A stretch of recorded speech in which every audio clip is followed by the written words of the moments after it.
Tres.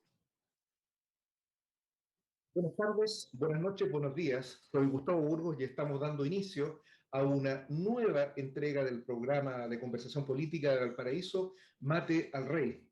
Hoy día, que es al igual que el viernes pasado, un viernes de tormenta, de una ventosa y enérgica tormenta aquí en la bahía de Valparaíso, que ha hecho que se cierre preventivamente por las autoridades marítimas las actividades portuarias. Estamos acompañados de alguien que es absolutamente titular y con la camiseta número 10, además en este programa, el compañero Patricio Guzmán de Huerquén Rojo. ¿Cómo estás, Pato? Muy bien, encantado de compartir con nuestros televidentes una vez más en este programa Mate al Rey. Perfecto, muy bien, me gusta ese énfasis y estamos además, como siempre, en la dirección y en la edición de este programa con un dinosaurio de las comunicaciones, un hombre que se hizo famoso en los años 70 eh, con, eh, con programas muy importantes que ustedes lo recordarán como Dingo Londango, lo recordarán también por Festival de la Una, lo recordarán también por algunos programas un poco subidos de tono como Sabor Latino, ¿no? Un hombre que con el paso del tiempo y en la medida que fueron transgrediéndose una serie de limitaciones en los medios de comunicación, fue también abriendo su mente y su visión política a nuevos aires. Desde el Barrio Alto de Santiago tenemos al gran Sergio Risemer. ¿Cómo estás, Sergio?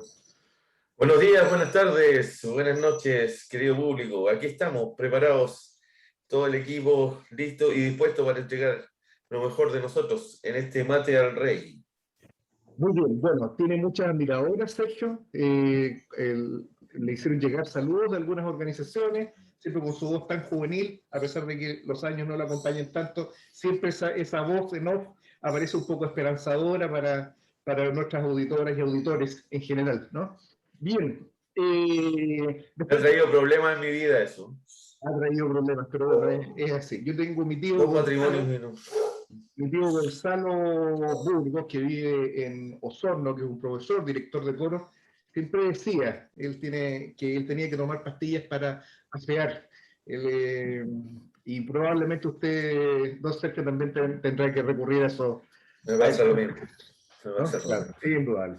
Bueno, esta semana ha sido una semana como ya es absolutamente habitual desde que nosotros estamos realizando este programa, una semana que ha sido tremendamente noticiosa y en la que hay dos hechos. Uno que es el más importante, que tuvo lugar precisamente al cierre de la edición de este programa anterior, que es el asesinato a mano de las fuerzas especiales en la localidad de Curahue, del Huaychafe de la coordinadora Arauco Mayeco, Pablo Marchant, a manos, repito, de una patrulla de las fuerzas especiales que según se ha venido sabiendo en los últimos días, no solo llegó al lugar de los hechos en una camioneta de la Forestal Mininco, cuyas instalaciones estaba protegiendo esta patrulla, sino que al perpetrar el crimen, curiosamente, no se contaba con las cámaras GoPro, que son estas cámaras individuales que graban las acciones realizadas por los agentes policiales, que fue lo que a la postre terminó permitiendo dilucidar lo que ocurrió en el caso del crimen de Catrillanca. Y en este caso, bueno, no contaban con eso. Y un tercer elemento también es el hecho de que la bala que dio muerte a Patricio Marchand fue una bala que entró por la parte trasera del cráneo de este luchador. Más allá del detalle de esta investigación, que es una investigación absolutamente en curso, lo que yo creo que resulta especialmente relevante es la declaración que hizo la coordinadora Arauco Mayeco, en la que, apoyada en buena medida por el impacto que provocaron las imágenes de la Guardia Armada, la Guardia de Honor, que se le rindió junto al féretro de Pablo Marchand. En esta declaración señalaron varias cosas. Lo primero es reivindicar a Pablo Marchand como caído en combate en una acción de sabotaje respecto de instalaciones de la Forestal Mininco en ese lugar. En segundo lugar, hicieron una reivindicación explícita de un montón de actos de resistencia que detallan en su declaración, y probablemente lo más importante es la forma como se delindan respecto de los representantes del pueblo mapuche en la Convención Constitucional, a la que califican como una nueva sumisión al pacto colonial. Esto tuvo inmediata respuesta por parte de la presidenta de la Convención Constitucional, Elisa Loncón, quien, sin hacer referencia directa a esta declaración, pero en un claro interés de desmarcarse respecto del accionar de la coordinadora Arauco Mayeco, hizo una genérica condena respecto a los actos de violencia de la zona de la Araucanía, una manera general eufemística de sostener el orden público y el orden establecido, ¿no? Nadie sale a defender la violencia del régimen y la violencia patronal, sino que lo que se hace es una condena a la violencia como lo escuchábamos en la época de la dictadura. Seguido de esto, Patricia Loncón pasó al mismo tiempo a condenar algunos actos de acoso que ella refiere, que habrían tenido por objeto algunos convencionales de Renovación Nacional. Terminó esta declaración que fue hecha circular por la tercera a mediados de la semana pasada, indicando que el lugar desde el cual entendía que debía realizarse todo el debate democrático era el de la Convención Constitucional y en todo caso el de los espacios institucionales. Esto demarca indudablemente con nitidez los campos de lucha dentro del movimiento mapuche, particularmente porque la coordinadora Arauco Mayeco hizo precisamente un deslindamiento respecto a quienes participan dentro de la convención en su condición de aparentes representantes de los pueblos originarios en este órgano constitucional. Quiero terminar señalando, porque me parece que este es el hecho de mayor relevancia, una declaración de Natividad Yanquileo. Ella se ha ubicado normalmente a la izquierda junto a María Rivera y algunos pocos otros convencionales que son de aquellos que han sostenido la necesidad de que la Convención Constitucional adopte medidas generales, inmediatas y autónomas que permitan la libertad de los presos políticos. Natividad Yanquileo sostuvo en consecuencia la solidaridad con el movimiento que lleva adelante la coordinadora Arauco Mayeco y al mismo tiempo señaló una cosa bien particular. Dijo de que había distintos caminos para enfrentar las tareas de la lucha del pueblo mapuche y reivindicó en consecuencia el accionar de la coordinadora Arauco Mayeco y su propio accionar dentro de la Convención Constitucional. Como vemos, a pesar de que desde lejos pudiese parecer que el mundo mapuche es un mundo absolutamente homogéneo y que está caracterizado, según los folcloristas de la política nacional, por alguna especie de cosmovisión que los hace tener una perspectiva distinta respecto de los hechos que sacuden la política del país. Vemos que el pueblo mapuche tiene, al igual que el pueblo chileno, distintas posiciones políticas, verifican también sus diferencias con mucha intensidad y en la actualidad esas diferencias han tenido una expresión manifiesta en respecto a este hecho. Un último punto para darle el paso a Pato, que tiene que ver con la maniobra comunicacional que realizó Carabineros y que realizó el Ministerio Público, anunciando inicialmente hasta altas horas de la madrugada del día sábado que quien había caído en esta acción de combate había sido el hijo del vocero de la coordinadora Arauco Mayeco, Ernesto Yaitul. Este hecho, según tomamos con nosotros conocimiento directamente desde la revista El Porteño, fue conocido por la familia y la familia asumía cuando fue Héctor Yaitul a reconocer el cadáver de que a quien iban a reconocer era efectivamente a Ernesto. Sin embargo, esto no ocurrió así. En la propia tercera hacen referencia a la sorpresa que esto le provocó a Héctor Yaitul, quien además indicó en el mismo momento de que Pablo Marchant estaba pernoctando en la propia casa habitación de Héctor Yaitul. Eso me parece, han ocurrido bastante más cosas, pero creo que es uno de los puntos más trágicos y de mayor trascendencia de lo que ha ocurrido durante la última semana. Pato, lo dejo a usted con los micrófonos. A ver, sin duda, desde el punto de vista noticioso dentro de Chile, lo más importante es la muerte o ajusticiamiento de Pablo Marchant. sea, hay una serie de cosas que aquí no calzan con la versión de Carabineros. Primero, es muy raro que el fiscal inmediatamente dé como muerto a Hernán, al hijo de Héctor Yaitul. Ernesto. Perdón, a Ernesto, el hijo de Héctor Yaitul, sin aparentemente haber hecho mayor comprobación. Por tanto, alguien le tuvo que decir que el muerto era el hijo de Héctor Yaitul. Entonces uno se pregunta, y son puras preguntas, no más de momento, ¿por qué? Porque sabían que pernoctaba en la casa, el domicilio de Héctor Yaitul, y supusieron que era su hijo, porque querían darle una advertencia macabra. Hay muchas posibilidades.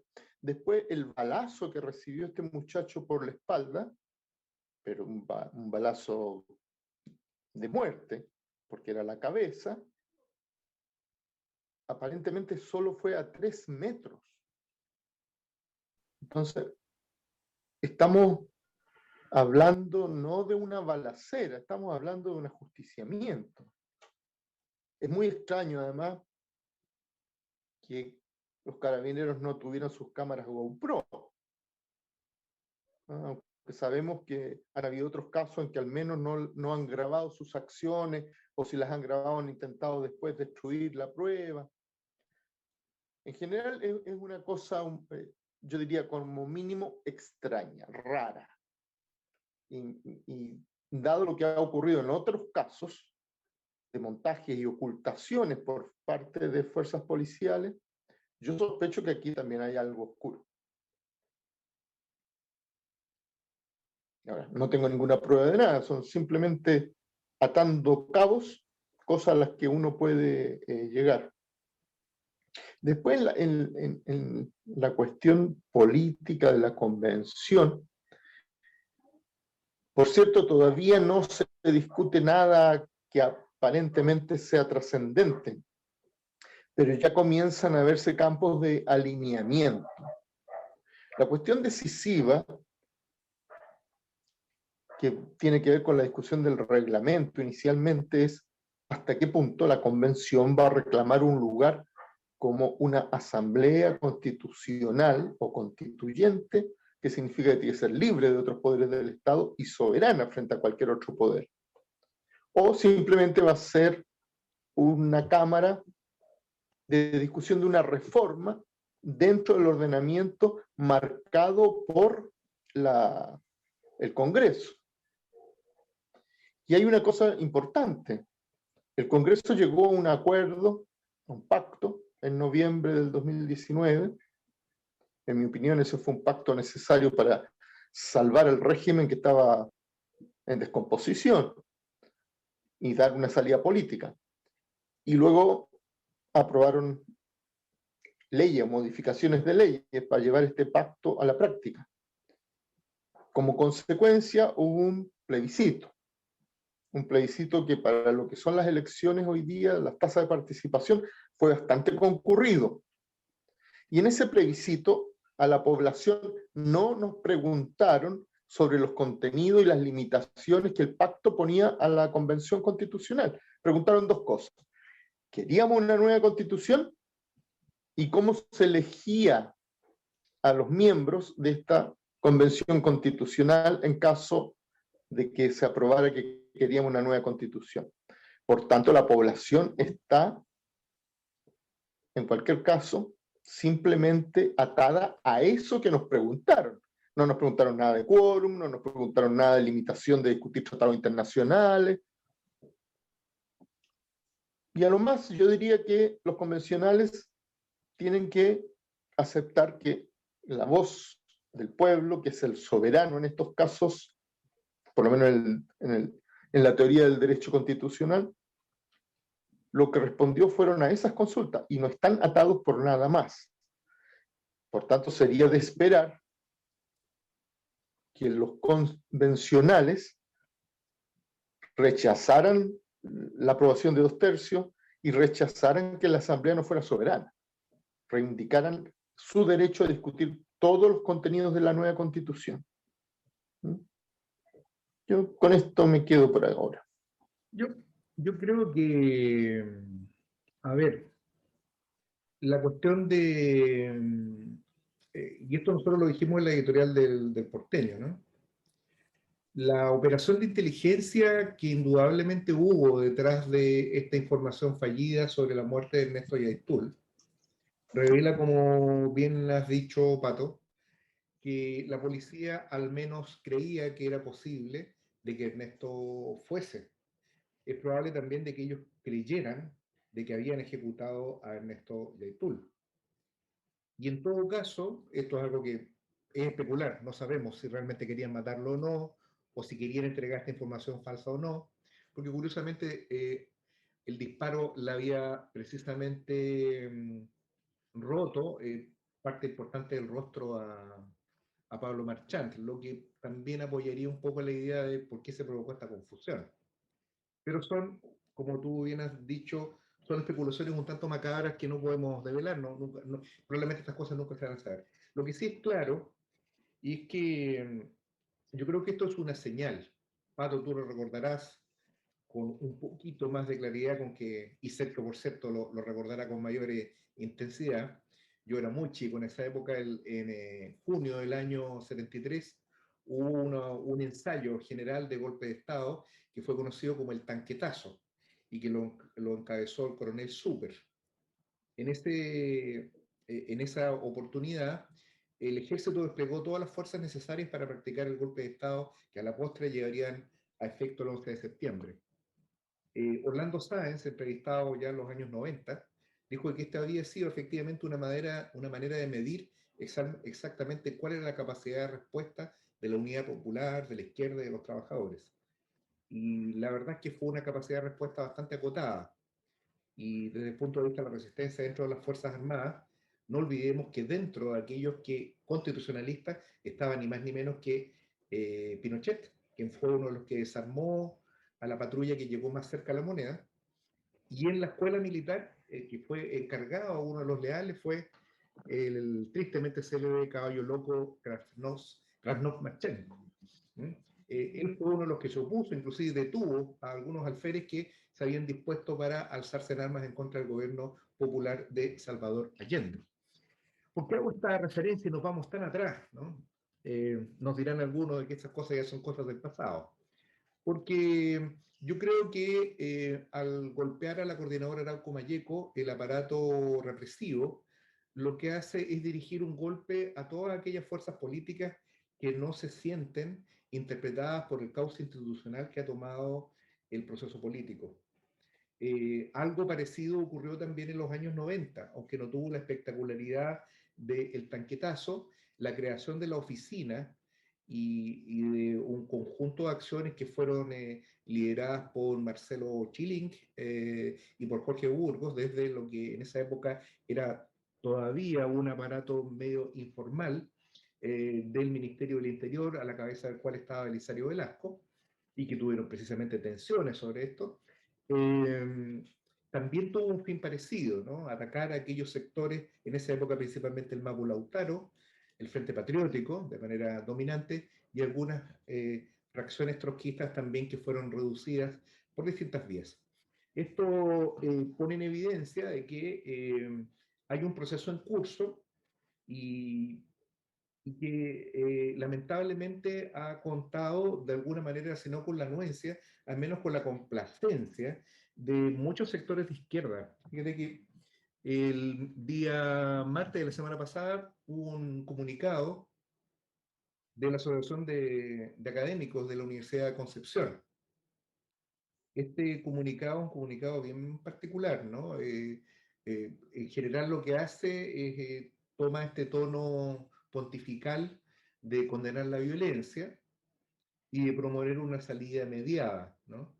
Pero lo más importante es que condena la violencia, no hace una reivindicación de la lucha mapuche, ni toma partido claramente por el movimiento que se ha alzado en contra del orden establecido. Hasta aquí podría parecer como algo que es habitual y permanente dentro de las expresiones que tienen los académicos universitarios. Sin embargo, yo quiero resaltar, hasta el momento no he tenido ningún desmentido, de que dentro de sus firmantes se encuentran dos destacados historiadores intelectuales y militantes de la izquierda revolucionaria de nuestro país, como son Sergio Grez e Igor Goikovich. El hecho de que Goikovich en particular aparezca suscribiendo esta nota, que es probablemente uno de los intelectuales que ha tenido un papel de mayor sintonía con los movimientos insurreccionales en el país, pone en evidencia de que estamos también en presencia de un viraje significativo, importante, en que detrás de esta condena general a la violencia lo que hay es un alineamiento de muchos sectores políticos con respecto al proceso constitucional, aunque eso signifique matar gente, como es el caso de Marchante. No sé cómo ves este punto último, Pato, si tuviste conocimiento de esta declaración y en particular del desarrollo de este frente bastante inaprensible todavía. Sí, bueno, como todos los que tratamos de seguir esto, tuve conocimiento de la declaración. Y yo creo que hay, de repente, es sorprendente que gente con los que nos hemos encontrado por muchos años transiten en ese sentido. Porque esto de condenar la violencia, venga de donde venga, es sobre todo la política de la derecha y de la extrema derecha en este país, en todas sus formas y disfraces. Entonces, es lamentable que sectores más progresistas utilicen las mismas expresiones incluso.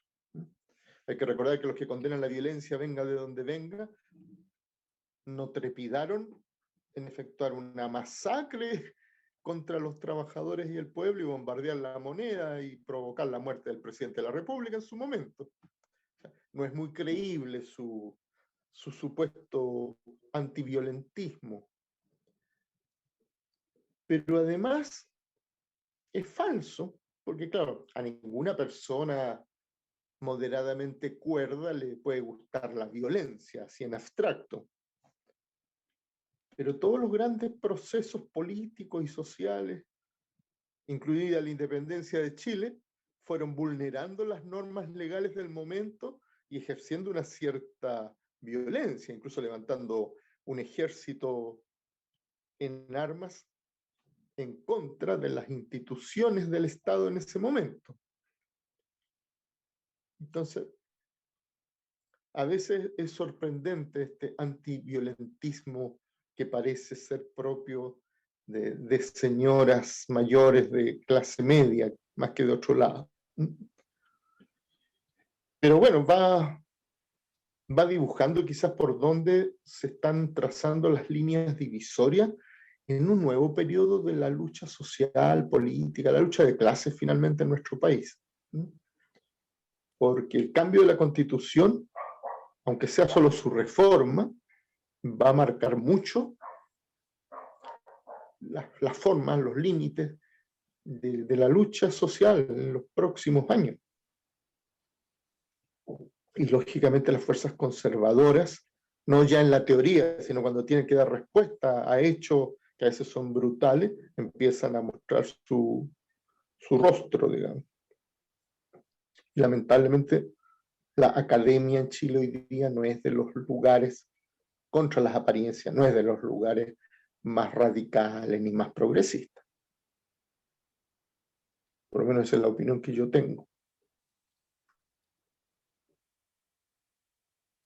Hay en relación con este punto, porque es notorio la forma como todo este enfrentamiento político se ha ido corporizando en torno al reclamo de la libertad de los presos políticos.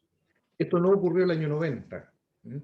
No ocurrió el año 90 principalmente porque la magnitud de la operación represiva durante la dictadura había sido mucho mayor, y en el periodo inmediato a la realización del plebiscito y las elecciones, ya que es un periodo que podríamos llamar del pinochetismo tardío, ¿no? Las acciones represivas, los campos de concentración, las ejecuciones callejeras ya habían pasado hace por lo menos una década, ¿no? Entonces, quizás no estuvieron tan presentes, y el principal símbolo representativo de la transición a la democracia lo constituyó la libertad de expresión. Yo recuerdo probablemente uno de los únicos cambios que operaron en este país fue el momento en que un programa de televisión en Televisión Nacional cambiaron eh, a los nuevos animadores que, si mal no recuerdo, eran Góngora y Verónica Neumann, ¿no? Que pasaron a conducir un programa que seguramente Sergio lo recordará, ¿no? En ese periodo, a pesar de que sobre esa época tiene una nube, entiendo, y ocurrió ese cambio. Acá ha sido la cuestión de los presos políticos. Yo quisiera hacer, eh, digamos, dar algunos datos que son bien interesantes, que son directamente del INDH. El Ministerio Público, y que explican un poco esta situación. El Ministerio Público dirigió 44.000 acciones penales en contra de los manifestantes a partir del 18 de octubre. Estas terminaron en 3.900 condenas. 3.900 condenas, dentro de las cuales se encuentran varios centenares de aquellos que se encuentran privados de libertad.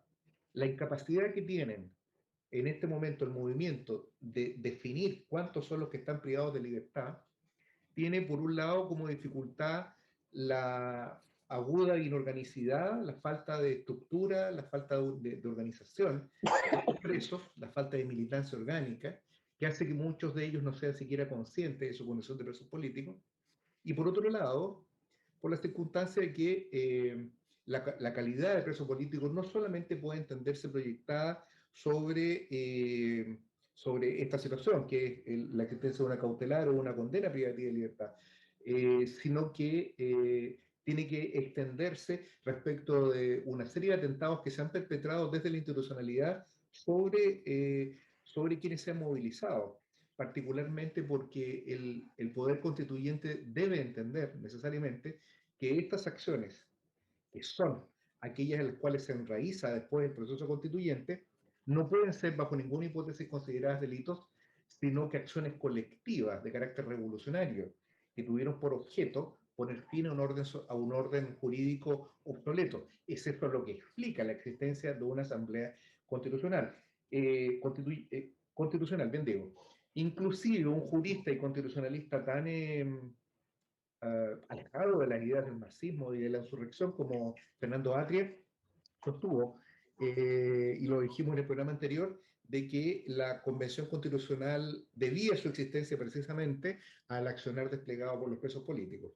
Tenemos por un lado eso, pero también tenemos otro que es bien interesante, y es el hecho de que respecto a la situación de violación a los derechos humanos, el Ministerio Público solo realizó 6.800 acciones, en las cuales no tiene ninguna condena, ninguna, y la cantidad de privados de libertad en razón de este tipo de hechos no supera las 7 personas. La efectividad del Ministerio Público para perseguir a los luchadores del 18 de octubre es de un 11%. La efectividad para perseguir a los autores materiales e intelectuales de las acciones, de las masivas y sistemáticas violaciones de los derechos humanos, es de un 0,05%. Vale decir, el Estado persigue 500 veces con mayor intensidad a quienes combaten por sus derechos que respecto de quienes son los perpetradores de violaciones a los derechos humanos. Acá hay un dato muy interesante que yo creo que además pone a las claras que la Convención Constitucional, si quiere realmente tener el nombre de tal, necesariamente debe adoptar aquellas medidas que le permitan cumplir su cometido. Y estas no pueden estar restringidas por una ley, ni mucho menos por un acuerdo espurio como el Acuerdo por la Paz, que contravienen la esencia del mandato popular. Si, como bien decía Pato, si en el plebiscito se votó una nueva constitución, necesariamente se deben entender todas aquellas normas en ese sentido. Por eso es que, por ejemplo, la Convención Constitucional, como muy bien lo planteó María Rivera en su moción, que fue desestimada por una práctica absolutamente conservadora de la testera que encabeza Elisa Loncón, María Rivera planteó de que la Convención Constitucional puede y debe amnistiar a los presos de la revuelta, entendiendo la amnistía respecto de todas las acciones persecutorias realizadas por el Ministerio Público. a partir del 18 de octubre del año 2019. Esto es algo que tiene que ver con la esencia del proceso constitucional y retroceder respecto de ello, como respecto de la cuestión de los 2/3, como respecto de las facultades que tiene este organismo. No nos vamos a meter si es originario o derivativo. Lo que sí es claro es que esto no es una reforma constitucional y el tratamiento que se le quiere dar desde la institucionalidad es este. Y eso no tiene nada que ver con la realidad política del país. Eso. No sé, Sergio, lo veo un poco meditativo, un poco extraviado, no sé qué apreciación tiene desde su mundo libertario, como le gusta a usted definirse. Está sin audio, además, adicionalmente, Sergio.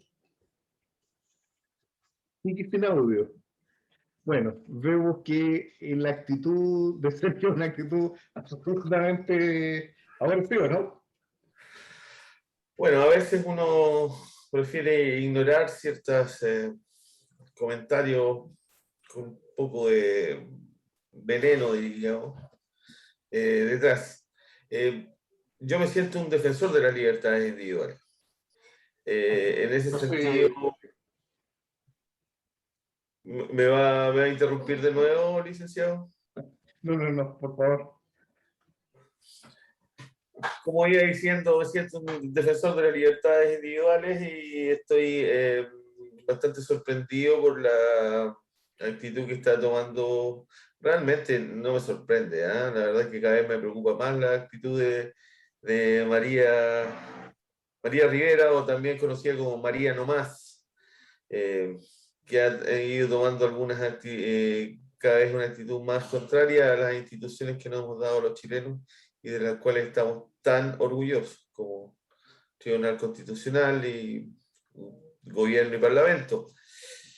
A mí me parece que estamos avanzando a pasos agigantados a un momento digamos, de descomposición de los respetos y el valor que tienen las autoridades en el país. Es un mensaje bastante claro y admonitorio. ¿Usted va a votar en las elecciones este domingo, después de misa? ¿Va a pasar usted a acercarse a alguna mesa escrutadora a emitir su opinión ciudadana, Sergio? Justamente estuvimos hablando el otro día con los socios tenemos un pequeño grupo de gente que nos reunimos después de las tardes de golf los días domingos. Ajá. Tomamos un trago y conversamos. Gente, en general, gente profesional y gente decente. Y estábamos viendo acudir a las urnas para apoyar un poco con resquemor, un poco no digamos que vamos a estar muy felices, pero probablemente vamos a ir a apoyar a este niño Boris. Ajá. Eh, Yo lo imaginaba votando por Sichel, Sergio. Pero qué no, bueno, no, no yo sé. creo que ya. Justamente de esa reunión salimos claro con la claridad de que nadie sabe de dónde salió Sichel y si es demócrata cristiano, si es de Renovación Nacional, no sabemos realmente. Y algunos pensaban que podía ser una carta tapada de el Partido Humanista después de que, digamos, Pamela Giles no les dio resultado. Ah, es posible, es muy posible. ¿Y usted, Pato, qué va a hacer el día domingo? En el caso tuyo, no va a ir a misa, a diferencia de Sergio.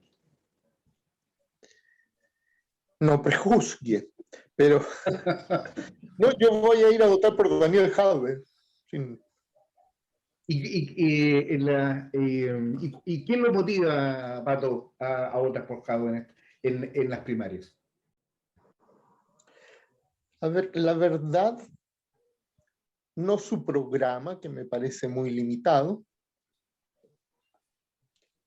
pero sí todas las expectativas que se han despertado en torno a su candidatura y posible gobierno. Yo creo que los que más han despertado esas expectativas, paradójicamente, son el conjunto de los grandes medios de comunicación que responden a los intereses de la derecha y del gran empresariado, que están aterrados ante el peligro comunista. Y debo reconocer que eso me da un gran placer. Ya. que se aterren más, pero es posible, si uno es muy optimista, que en torno a su candidatura, las masas trabajadoras avanzadas, la juventud avanzada, construye un movimiento social que vaya mucho más allá, en la lógica que comenzó en octubre del 2019. Y ustedes dirán, pero eso no es, ¿cómo va a ser así si fulano dijo tal cosa y sutano dijo otra? Recuerden que Fidel Castro llegó con un programa liberal demócrata avanzado al poder en Cuba. Oyéndonos más atrás, recuerden que en la Revolución Francesa, una de las consignas principales iniciales de los primeros días era «Viva el rey, abajo el mal gobierno». Finalmente también rodó hacia abajo la cabeza del rey. Los movimientos a veces van mucho más allá de lo que prometen formalmente sus inicios. Pero bueno, eso, voy a ir a votar por Jadwe. Creo que además, contra lo que se piensa, su victoria podría ser holgada, pero no es nada segura, porque hay mucha gente de la Concertación que no tienen primaria, el votante, no el militante, y mucha gente de la derecha que va a ir a votar por Gabriel Boric. Sí, pues. En gran medida en la derecha porque están aterrados por este avance del comunismo. Yo recuerdo... No esperaban, perdón, mira, para terminar la idea, no esperaban el triunfo de una militante comunista como alcalde del municipio de Santiago, el que al menos simbólicamente el más importante del país. Eso, más los resultados de la Convención Constitucional, sobre todo el inesperado resultado de la lista del pueblo, los tiene muy aterrados. Sí, yo creo, y siguiendo la metáfora o la figura retórica de la Revolución Francesa, de que en realidad es cierto que los movimientos sociales pueden transformar a veces a sus dirigentes y llevarlos más allá de sus pretensiones, ¿no? Pero no podemos soslayar de que antes de ese reclamo hubo un movimiento insurreccional, como fue la toma de la Bastilla, y también hubo un movimiento igualmente insurreccional en Cuba, digamos. Fidel, si bien es cierto, llegó con un programa liberal, pero llegó con las armas en la mano. Vale decir, en ambas hipótesis nos encontramos con figuras que manifiestamente proclamaban su condición revolucionaria, con todas las limitaciones que entendemos las tenían, ¿no? En el caso de Jadwe, yo creo que esto no concurre. Yo me quedo con una frase de él que yo creo que define con claridad la afiliación política de Jadwe y del espacio político a prueba de dignidad como un espacio proclive al acuerdo por la paz, cuando él dice que en un gobierno de Jadwe no va a haber estallido social, vale decir, se ubica en el lado del acuerdo por la paz contra el levantamiento popular, y garantiza al mismo tiempo la indemnidad del inversionista, de los intereses de los inversionistas extranjeros. Compite en ese sentido con Boric por la paternidad del acuerdo por la paz, y en ese sentido creo que es difícil. Yo me he dado cuenta, también lo he hecho una encuesta informal, y muchos compañeros se han inclinado a votar por Jadwe en esta. Mucha gente de izquierda ha tomado esa determinación, entendiendo que necesariamente debe haber una respuesta en esta disputa electoral. Por cierto, desconocemos cuál va a ser el resultado, pero lo que sí yo quisiera subrayar es que es posible que detrás de esta campaña por Jadwe, o de este acto de votar por Jadwe, que en modo alguno nosotros nos debe separar, digamos, de separar al activismo, aún una decisión de esta magnitud, es posible que se esté engendrando digamos, una derrota política mayúscula. No en el caso de que Jadwe resulte derrotado, porque si Jadwe resulta derrotado, todas estas cuestiones se van a diluir. El problema es que si Jadwe vence, entonces probablemente vamos a vivir, yo diría, una situación parecida a la que se vivió en la Argentina después del estallido del 2001, que culminó con la caída de la Rúa y 6 gobiernos en cosa de 2 o 3 meses, y que dio las bases del surgimiento del kirchnerismo, tras el cual buena parte de la izquierda argentina ha sucumbido precisamente con este criterio de que detrás de la figura de, en ese momento, de Néstor Kirchner, se encolumnaban las fuerzas de transformación social. Pero bueno, esto es un proceso y es un debate que yo creo que está abierto, y bueno, veremos cuál va a ser el curso que este tome. Nos decía Sergio de que tenemos preguntas que nos han llegado, como siempre, centenares de preguntas de distintas personas. Algunas de ellas se identifican, algunas son traducibles, y la selección la va a realizar con su criterio riguroso el propio Sergio. ¿Tenemos preguntas o no tenemos preguntas? Sí, tenemos comentarios, tenemos críticas también al programa.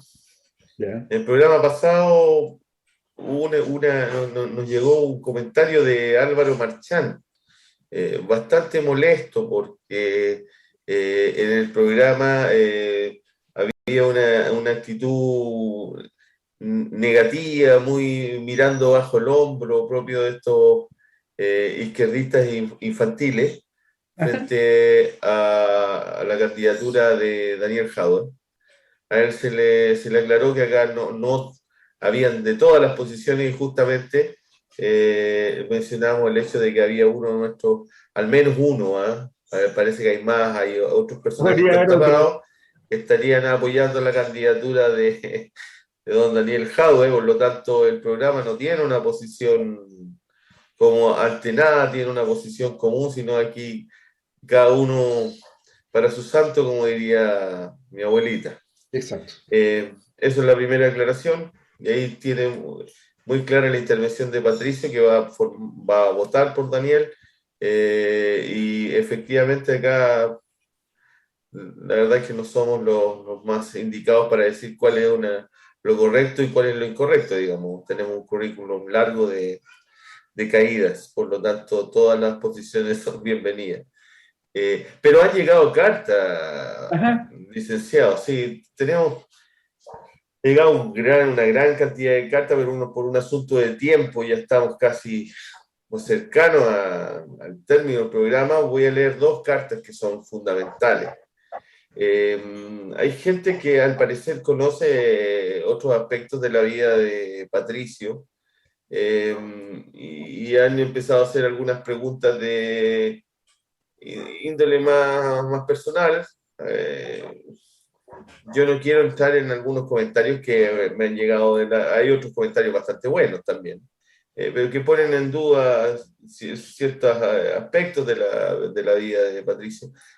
Pero hay una pregunta que a mí me sorprendió y que creo que podría ser de gran importancia para dar claridad a una parte, digamos, de la sociedad chilena, son los expresos políticos. Y Patricia Lara, que nos dice acá que está muy contenta con el programa, bla, bla, bla, bla. Saludos al licenciado. Ajá, bien. Le queda muy bien ese bigote, dice. Y además, la pregunta es para Patricio Guzmán. Atención, Patricio. Patricia Lara nos pregunta, al parecer ella está informada de que usted tuvo un pasado tanto complicado, tiene que ver algo con los presos políticos, y pregunta, ¿qué esperan los presos políticos de la nueva Constitución, Patricio? Bueno, yo pertenezco a una organización de expresos políticos. Ajá. Los presos de la larga noche de la dictadura. Y lo que se llama Comando Unitario de Expresos Políticos, no es ningún secreto. Nosotros, en primer lugar, somos solidarios con los presos políticos actuales. Entendemos que hay una continuidad de la lucha de los jóvenes hoy con la lucha que dimos nosotros y que intentamos participar también en esta. Ahora, lo importante para nosotros es, primero, que todo esta gente, estos luchadores que han conseguido un cambio enorme en nuestro país, un cambio que hace unos años muy poca gente hubiera esperado, queden en libertad. Es el punto de partida. Pero nosotros creemos que es más que eso. Todos sus procesos deben quedar borrados, especialmente para gente joven es importante no quedar con sus papeles manchados, lo cual les puede provocar problemas luego para encontrar trabajo, etc. Pero más allá, entendemos que en la nueva Constitución tiene que garantizarse la no repetición de la violación a los derechos humanos sistemática que ha vuelto a haber. Tiene que garantizarse la reparación del daño causado a los antiguos presos políticos y a los actuales presos políticos, porque hay que recordar que han habido algunas migajas para los presos políticos de la dictadura, pero no ha habido reparación plena y completa. Y que tiene que haber juicio y castigo acorde a los delitos cometidos contra los perpetradores. Nos parece que eso tiene que estar en la nueva Constitución, que tiene que tener ese rango. Y que hay que entender que la violación de derechos humanos es un conjunto de crímenes de lesa humanidad, no son amnistiables y no son prescribibles. O sea, después de un tiempo, no es que nos olvidemos de ellos. Hay un acuerdo, digamos, en el, comillas, mundo civilizado hoy día al respecto, sobre todo después de la barbarie de la Segunda Guerra Mundial. Esa es nuestra posición. Libertad a los presos políticos para empezar. Es el punto que debería ser inmediato. Pero además tenemos que terminar con todos los procesos, borrar de los archivos todo el daño que se les causa solo por quedar con papeles cada vez que tú vas a sacar tu certificado de antecedente con problemas.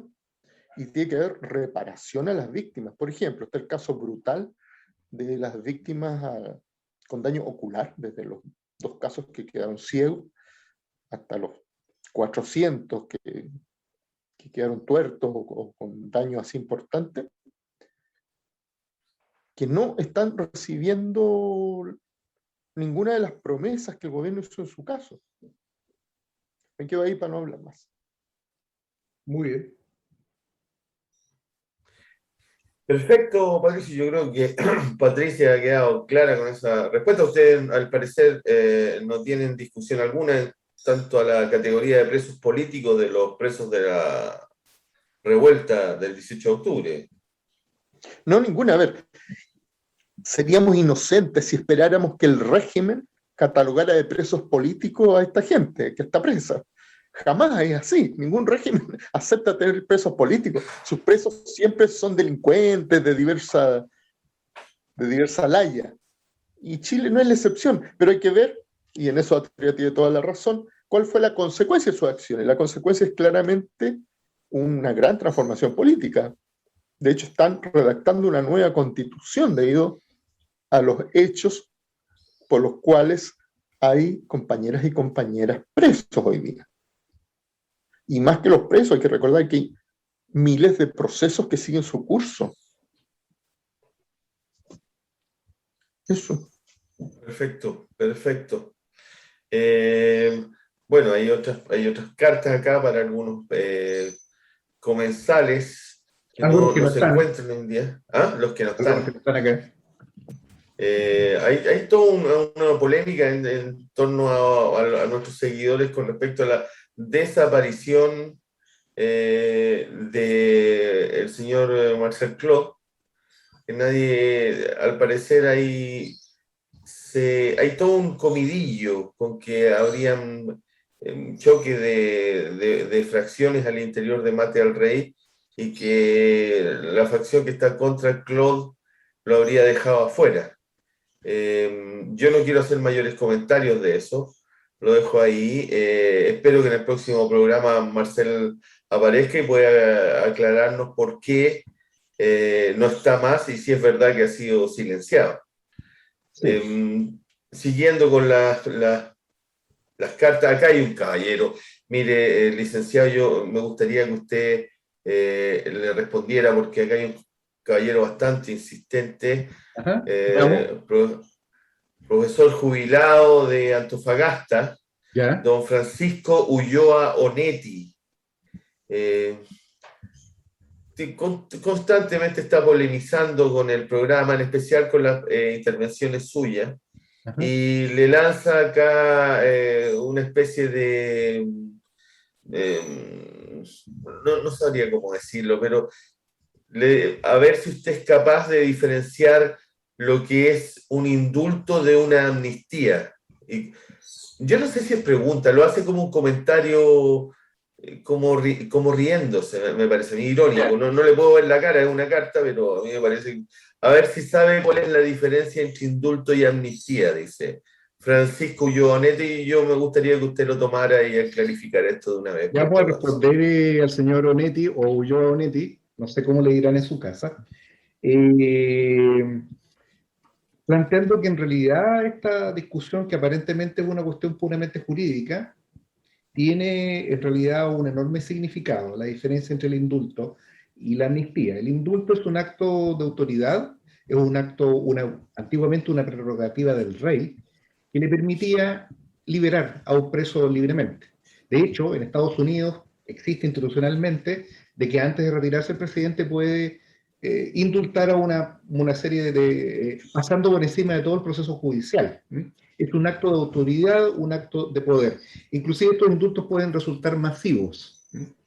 Eh, Como ocurrió con motivo de una ley al inicio del proceso de pandemia el año pasado, que dio libertad a una serie de presos por distintos criterios de edad, peligrosidad, la posibilidad de reinserción, la naturaleza de los delitos. Por cierto, los presos por violación a los derechos humanos estuvieron excluidos de este indulto, pero siempre el indulto es un acto de autoridad y va referido a un sujeto determinado.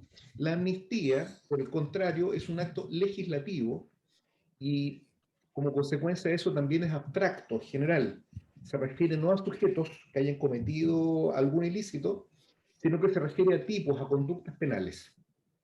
Y las ubica en el tiempo, las categoriza y, por ejemplo, la Constitución del 25 tuvo un artículo transitorio que establecía normas de amnistía, vale decir, liberaba de responsabilidad penal, esos actos dejan de ser punibles, como consecuencia de esta ley, no pueden ser perseguidos, no puede haber prisión como resultado de estos actos que hayan tenido lugar, por ejemplo, a partir de una serie de hechos que tuvieron lugar en la vida de nuestro país, como por ejemplo la Guerra Civil de 1891.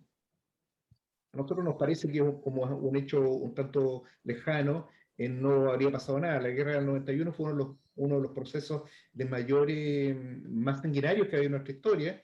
Hubo fusilamientos masivos en la Rotonda Anquilín, en Santiago, acá mismo todavía se La sigue, silla. en Placilla, en Concón, hubo batallas importantes, todavía se siguen rescatando cadáveres y restos de lo que fue esa guerra. Esa guerra y el ruido de sables que antecedió a la Constitución del 25 fueron explícitamente amnistiados por la Constitución del año 25. En consecuencia, aquellos que con mucha libertad han sostenido que tanto el indulto o la ley de amnistía estarían fuera de los atributos de la Convención Constitucional, yerran en ese orden del momento de que es parte de las obligaciones de una Convención Constitucional hacerse cargo de un hecho de gran envergadura y que además es consistente con el hecho de que se esté dictando una nueva constitución, porque estos hechos no pueden ser considerados delitos. Lo característico del delito es la existencia de un dolo individual, y normalmente estos hechos que son perseguidos injustamente como delitos son el resultado de acciones colectivas en las cuales no es discernible un dolo propiamente tal que permita al Estado perseguir y aplicar penas. Acá hay cuestiones que son de un criterio jurídico penal muy fuerte y que a mi juicio permiten distinguir entre estas dos instituciones con claridad. Y una última cosa, Sergio, que me gustaría decirle a Ulloa Netti. Eh, Hay un tema muy interesante acá, y es que digamos, la forma como esto se puede hacer es perfectamente posible que se haga antes de que se dicte la Constitución. Vale decir, podría ser perfectamente un acto de instalación de la Convención Constitucional. Eso me parece que es un tema bastante radical, digamos, en este punto. Eso es mi respuesta a nuestro querido amigo de Antofagasta.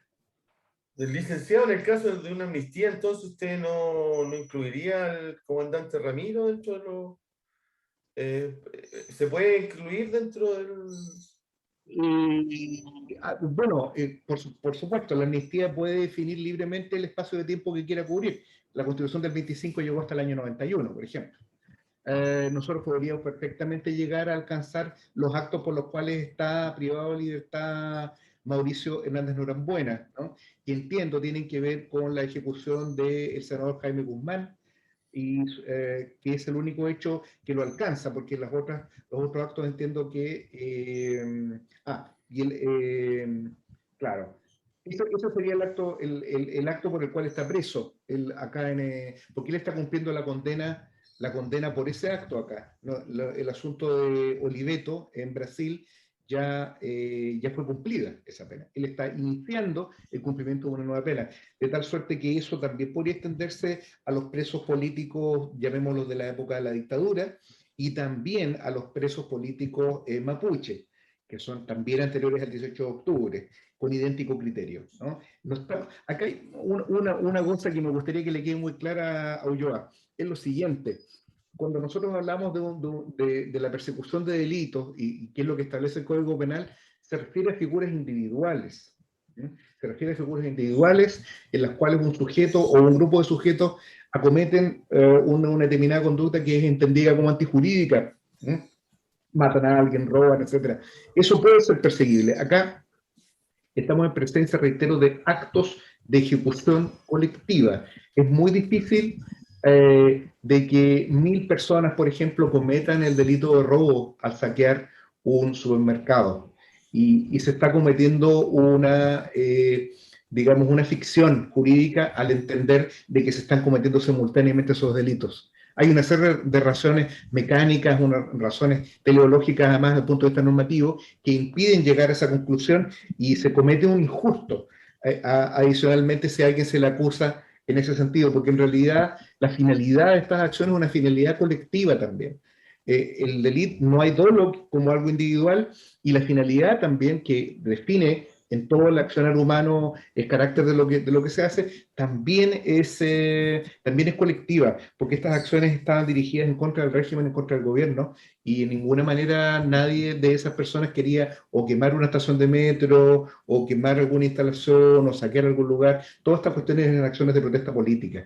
Y esto es algo que quienes participamos de aquel periodo podemos constatarlo al haber simplemente recorrido las calles o participado en dichas movilizaciones.